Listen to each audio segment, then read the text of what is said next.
The Industrial Revolution. We all think we know the story, right? We picture the smokestacks, the steam engines, the birth of our modern world. But the real story, the much more interesting puzzle, isn't just what happened, it's why. Why did it all kick off right there, in that specific place, at that specific time? Okay, let's get into it.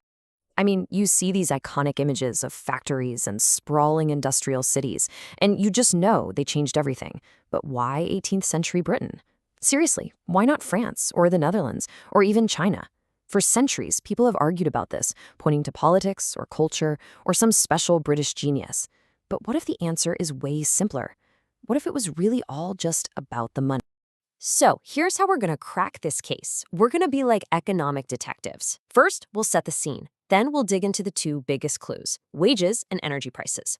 From there, we'll figure out the motive, the powerful incentive to invent.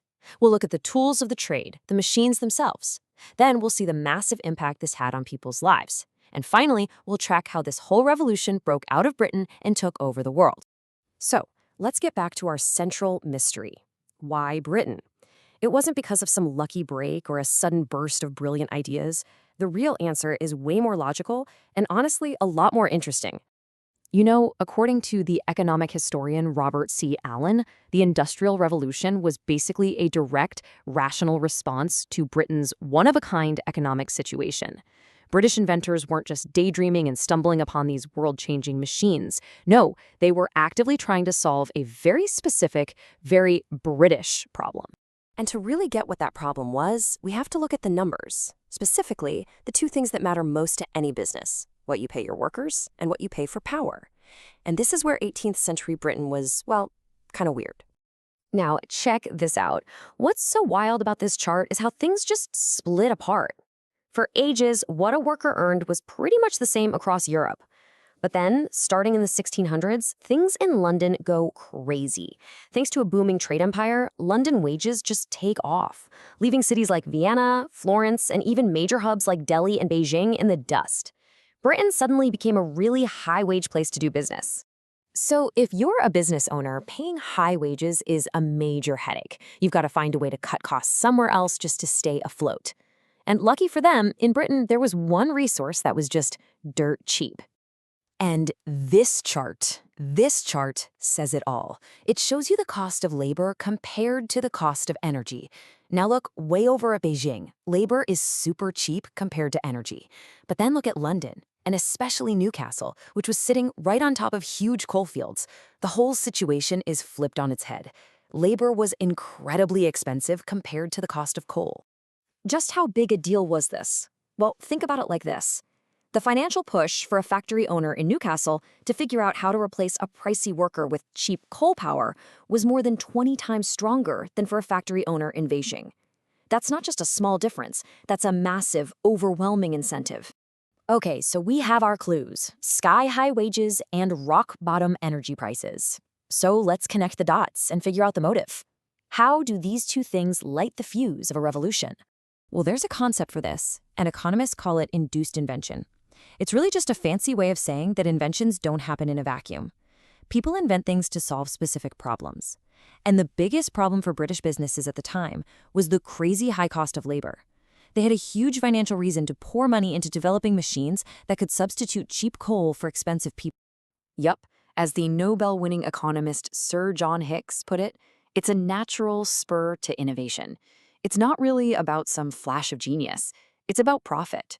If your workers are your single biggest expense, you are going to invest heavily in finding machines that can do their jobs for less. It's just smart business. And that is exactly what happened. That relentless pressure to save money on labor led directly to that string of famous inventions that we all had to memorize in school.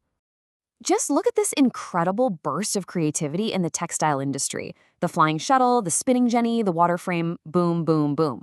Each one of these was like a targeted missile aimed at the high cost of making cloth. The goal was simple: get more fabric out of every single worker. These machines were profitable to build and use in high-wage Britain, but at the time, they made zero economic sense in low-wage places like France or India. And all of this led to a profound shift in how things were made. We went from the old cottage industry, where people worked from home, to the new centralized factory system. And Just look at that bottom line. That's the whole story right there. It was a direct swap. High capital, meaning big investments in machines and buildings, in exchange for lower labor costs. Now, an economic earthquake this massive doesn't just change how you make stuff. It completely reshapes the very structure of society. And out of this industrial fire, a powerful new class was born, the industrial middle class.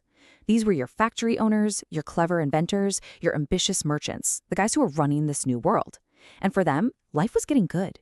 They were moving into spacious, well-furnished homes, getting conveniences like running water, and even hiring servants.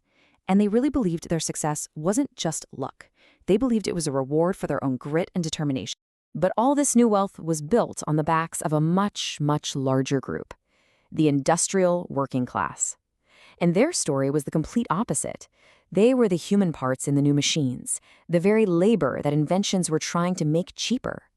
They traded fields and fresh air for a life run by a factory whistle. We're talking 12, sometimes 14-hour days, 6 days a week, in places that were dangerous, loud, and soul-crushing. It was a grim new reality.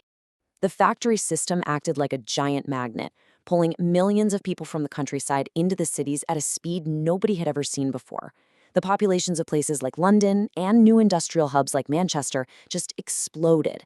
This wasn't gentle growth, it was a tidal wave, and it created huge problems. Unbelievable overcrowding, terrible sanitation that the cities were just not equipped to handle. So for decades, this whole revolution was basically a British-only party. The technology only really worked, financially, in Britain's unique economy. But that was never going to last forever. So here's how it went global. British engineers, they never stopped tinkering. They kept making the machines a little cheaper, a little faster, a little more efficient. And all these tiny micro improvements eventually pushed the technology to a tipping point. All of a sudden, the machines got so good that they became a smart buy, even in places with lower wages, like France or Germany or the US. And once the technology crossed the ocean, the revolution went global. So when you look back, the story of the Industrial Revolution is a powerful lesson. It shows that necessity isn't the only mother of invention. Profitability is. High wages and cheap energy created the perfect storm, the perfect incentive to invent the modern world. Which, of course, leaves us with a pretty big question for our own time. What are the expensive resources we're trying to invent around right now? What's the next revolution going to be?